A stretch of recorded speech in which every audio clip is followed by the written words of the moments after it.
What's up guys, welcome to my channel, and today I want to share with you guys two of my most favorite songs from one of my most favorite animated movies called The Prince of Egypt, created by DreamWorks Pictures. And this story is like a rendition of the Moses story of how he was commanded by God to free the Jewish slaves that were in Egypt. It's a really good movie. I recommend you watch it. I want to say like the original Moses story, that in the movies they made a few versions. The original one was the 10 Commandments. Actually, I think there was an older one in like that was silent, and then they made the next one with called the 10 Commandments, which I recommend you watch as well, with the actor Yul Brynner and Charlton Heston, both amazing actors. And even the original Ben-Hur, you should watch that one too. But it's kind of different in real life. The Pharaoh's son, who became the Pharaoh, and Moses, he was never a prince, and they were never brothers in real life. In real life, Moses, from what I've gathered online, that he was actually raised by like a noble family, and he had free access to roam the actual palace, and he was educated by the upper class,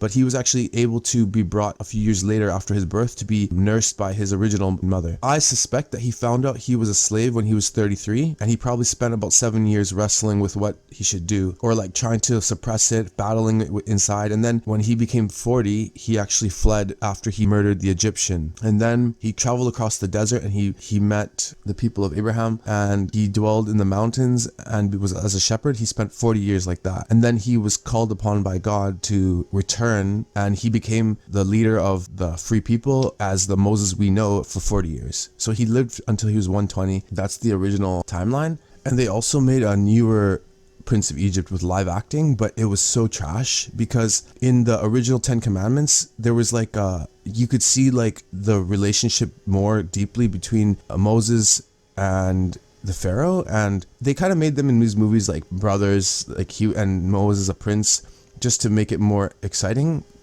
But in the 10 Commandments there was like a brotherly rivalry. Like they were, one of them, the Pharaoh, the real Pharaoh's son, he was jealous of Moses because Moses was gaining favor. And then in the movie, which I really like too, there was like more of a brotherly love, that they love each other so much. And then after Moses realized who he was, he couldn't bear to even see the slaves suffer, and knowing that he was one of them, right? After he committed the crime, he fled, and the Pharaoh, his brother, wanted him to stay. So it was kind of interesting in that there's both sides. But in the new acting, live acting, I didn't like any of the characters.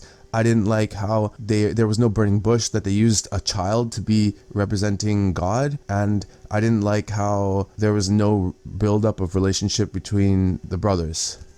Now, from this event, there was a holiday created, the Jewish holiday. They celebrate the Passover, which is when the last night that slaves spent surviving the final plague, that actually the pestilence or death that came over all the firstborns passed over them when they used the lamb blood on their door to protect them as a symbol of their faith. And I'm sure there was probably some slaves who didn't put the blood on their doors, and they suffered for that. And even the Dead Sea crossing, when they came to the Dead Sea and Moses parted the Dead Sea with God's power, that event is so true that Ron Wyatt actually went to that site and went scuba diving and found chariot wheels in the water. The water actually fell down upon Pharaoh's soldiers, and maybe Pharaoh himself, who knows. But if he did survive, I'm wondering if there's a possibility that he believed in the one true God. Probably not. He probably just perished in that battle, in that attack. But hey, God will forgive you in the end time. If someone lived an evil life like these elites, and they on their deathbed repented and were honestly genuine and wanted to be forgiven and wanted to accept Jesus Christ, he would take them. That's how perfectly merciful he is. And they actually found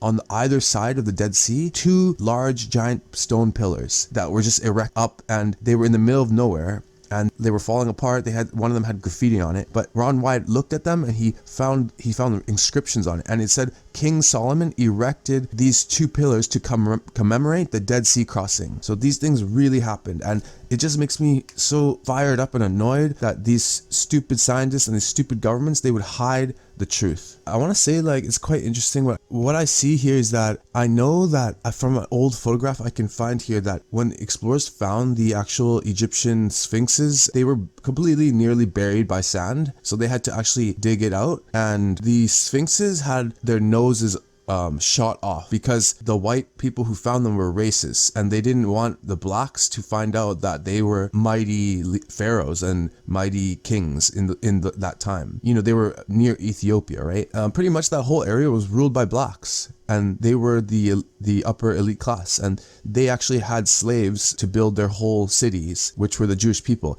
Isn't that interesting that later on the blacks became the slaves, and God delivered them, I believe, once they started getting a strong belief in God and strong Christian foundation. Yeah, these elite white people slave them out. I'm completely against slavery. But anyway, yeah, I just wanted to share these thoughts with you, and I hope you enjoy the video. God bless you and your families.